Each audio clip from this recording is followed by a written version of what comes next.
হিন্দু ধর্মের সাধারণ ভিত্তি। লাহোরে ধ্যান সিংয়ের হাভেলিতে প্রদত্ত বক্তৃতা। এই সেই ভূমি যা পবিত্র আর্যাবর্তের মধ্যে পবিত্রতম বলিয়া পরিগণিত। এই সেই ব্রহ্মাবর্ত যাহার বিষয় আমাদের মনু মহারাজ উল্লেখ করিয়াছেন।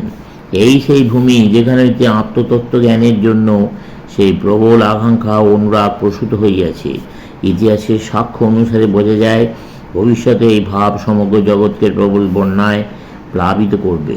এই সেই ভূমি যেখানে ইহার বেগশালিনী স্বতস্বিনী কুলের ন্যায় চতুর্দিকে বিভিন্ন আধারে প্রবল ধর্মানুরাগ বিভিন্নভাবে উৎপন্ন হইয়া ক্রমশ একাধারে মিলিয়া শক্তিসম্পন্ন হইয়া পরিশেষে জগতের চতুর্দিকে বিস্তৃত হইয়াছে এবং বজ্র নির্ঘোষে উহার মহিষী শক্তি সমগ্র জগতে ঘোষণা করিয়াছে। এই সেই বীরভূমি যা যতবার এই দেশ অসভ্য বৈশ্যত্ব কর্তৃক আক্রান্ত হইয়াছে ততবারই বুক পাতিয়া প্রথমে সেই আক্রমণ সহ্য করিয়াছে। এই সেই ভূমি এত দুঃখ নির্যাতনেও যাহার গৌরব ও তেজ সম্পূর্ণরূপে নষ্ট হয় নাই।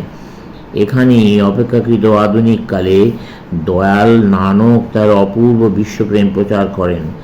এখানেই সেই মহাত্মা তাহার প্রশস্ত হৃদয়ের দ্বার খুলিয়া এবং বাহু প্রসারিত করিয়া সমগ্র জগৎকে, শুধু হিন্দুকে নয় মুসলমানগণকে পর্যন্ত আলিঙ্গন করিতে ছুটিয়াছিলেন।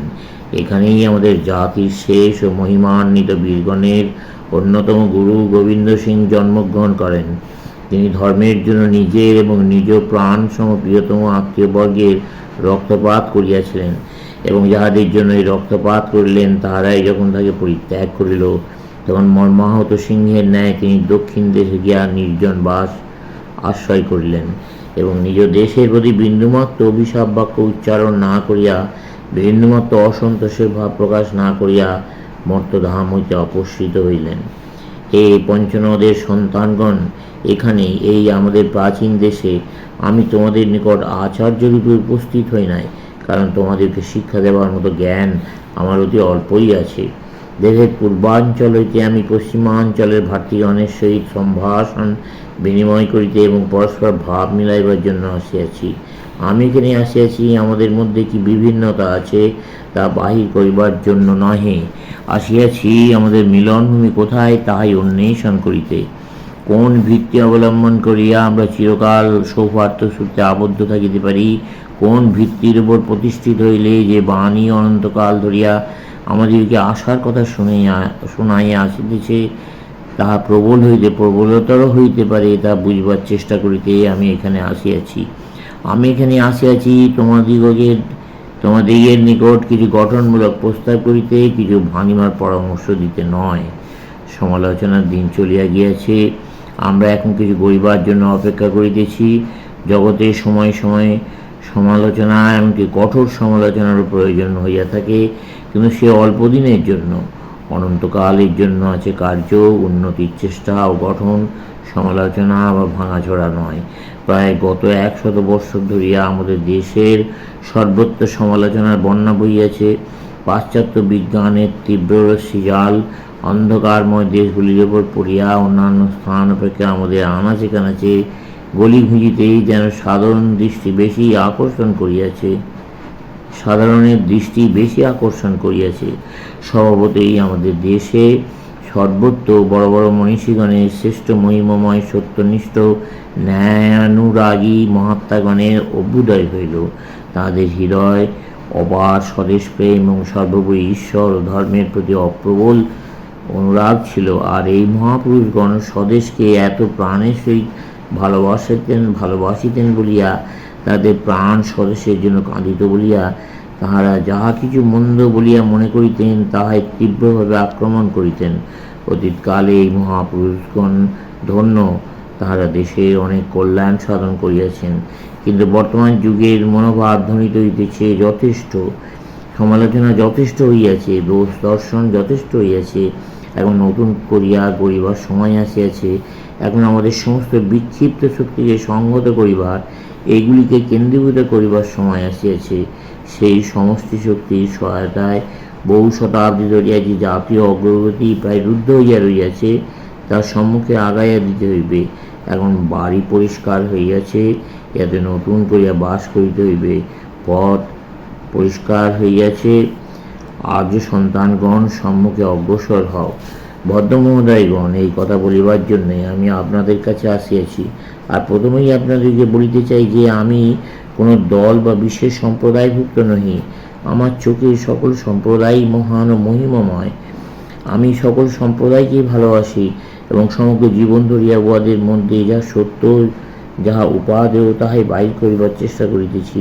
অতএব আজ রাত্রে আমার প্রস্তাব এই যে তোমাদের নিকট এমন কতগুলি তত্ত্ব বলিব যেগুলি সম্বন্ধে আমরা সকলে একমত।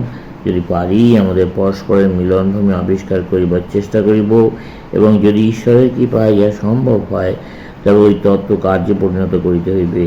আমরা হিন্দু। আমি এই হিন্দু শব্দটি কোনো মন্দ অর্থে ব্যবহার করিতেছি না। আর যাহারা মনে করে ইহার কোনো মন্দ অর্থ আছে, তাহাদের সহিত আমার মতের মিল নাই। প্রাচীনকালে ইহা দ্বারা কেবল সিন্ধু নদের পূর্ব তীরবর্তী লোকদিগকে বুঝাইত। আজ যারা আমাদেরকে ঘৃণা করে তাদের মধ্যে অনেকে ইহার কুৎসিত ব্যাখ্যা করিতে পারে, কিন্তু নামে কিছু আসে যায় না। আমাদিগেরই উপর সম্পূর্ণ নির্ভর করিতেছে হিন্দু নাম সর্ববিধ মহিমময়, সর্ববিধ আধ্যাত্মিক বিষয়ের বাচক হইবে, না চিরদিনই ঘৃণাসূচক নামেই পর্যবসিত থাকিবে, না উহা দ্বারা পদদলিত অপদার্থ ধর্মভ্রষ্ট জাতি বুঝাইবে। যদি বর্তমানকালে হিন্দু শব্দে কোনো মন্দ জিনিস বোঝাক। এসো, আমাদের কাজের দ্বারা লোককে দেখাইতে প্রস্তুত হই যে কোনো ভাষাই ইহা অপেক্ষা উচ্চতর শব্দ আবিষ্কার করিতে সমর্থ নয়। যে সকল নীতি অবলম্বন করিয়া আমার জীবন পরিচালিত হইতেছে, তার মধ্যে একটি এই যে আমি কখনো আমার পূর্বপুরুষগণকে স্মরণ করিয়া লজ্জিত হই নাই। জগতে যত গর্বিত পুরুষ জন্মগ্রহণ করিয়াছে, আমি তাহাদের অন্যতম। কিন্তু আমি তোমাদেরকে স্পষ্ট ভাষায় বলিতেছি, আমার নিজের কোনো গুণ বা শক্তির জন্য আমি অহংকার করি না। আমি আমার প্রাচীন পিতৃপুরুষগণের গৌরবে গৌরব অনুভব করিয়া থাকি। যতই আমি অতীতের আলোচনা করি, যতই আমি পেছনের দিকে চাইয়া দেখি, ততই গৌরব বোধ করি। ইহাতেই আমার বিশ্বাসের দৃঢ়তা ও সাহস আসিয়াছে। ইহা আমাকে পৃথিবীর ধূলি হইতে তুলিয়া আমাদের মহান পূর্বপুরুষগণের মহতী পরিকল্পনা কার্যে পরিণত করিতে নিযুক্ত করিয়াছে। সেই প্রাচীন আর্যদের সন্তানগণ, ঈশ্বরের কৃপায় তোমাদের হৃদয়ে সেই গর্ব আবির্ভূত হউক। তোমাদের পূর্বপুরুষগণের উপর সেই বিশ্বাস শোনিতের সহিত মিশিয়া তোমাদের জীবনের অঙ্গীভূত হউক। উহা দ্বারা সমগ্র জগতের উদ্ধার সাধিত হউক। ভদ্রমহোদয়গণ, আমাদের সকলের মিলনভূমি ঠিক কোথায়, আমাদের জাতীয় জীবনের সাধারণ ভিত্তি কী, তা বার করিবার চেষ্টা পূর্বে একটি বিষয়ে আমাদের মনে রাখিতে হইবে। প্রত্যেক মানুষের যেমন ব্যক্তিত্ব আছে, প্রত্যেক জাতিরও সেই রূপ একটি ব্যক্তিত্ব আছে। যেমন এক ব্যক্তি অপর ব্যক্তি হইতে কতগুলি বিশেষ বিশেষ বিষয়ে পার্থক্য আছে, প্রত্যেক ব্যক্তিরই যেমন কতগুলি বিশেষত্ব আছে, সেরূপ এক জাতির ও অপর জাতি হইতে কতগুলি বিশেষ বিশেষ লক্ষণগত প্রভেদ আছে।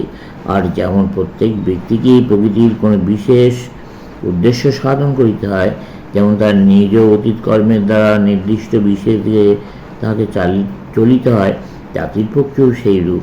প্রত্যেক জাতিকে এক একটি বিধি নির্দিষ্ট পথে চলিতে হয়। প্রত্যেক জাতিরই জগতে কিছু বার্তা ঘোষণা করিবার আছে।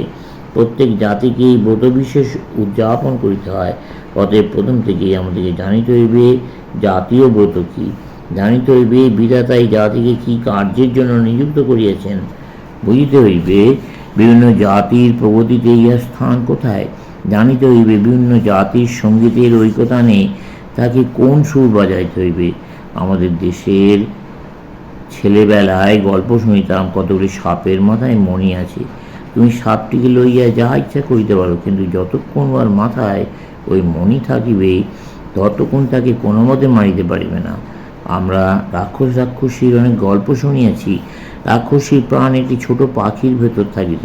যতদিন ওই পাখিটিকে মারিতে না পারিতেছ, ততদিন সেই রাক্ষসীটিকে টুকরো টুকরো করিয়া কাটিয়া ফেলো, তাহাকে যাহা ইচ্ছা করো, কিন্তু রাক্ষসী মরিবে না। জাতি সম্বন্ধে এই কথা খাটে। জাতি বিশেষের জীবন কোনো নির্দিষ্ট ভাবের মধ্যে থাকে। সেইখানে সেই জাতির জাতীয়ত্ব যতদিন না তাহাতে আঘাত লাগে, ততদিন সেই জাতির মৃত্যু নাই, চলবে।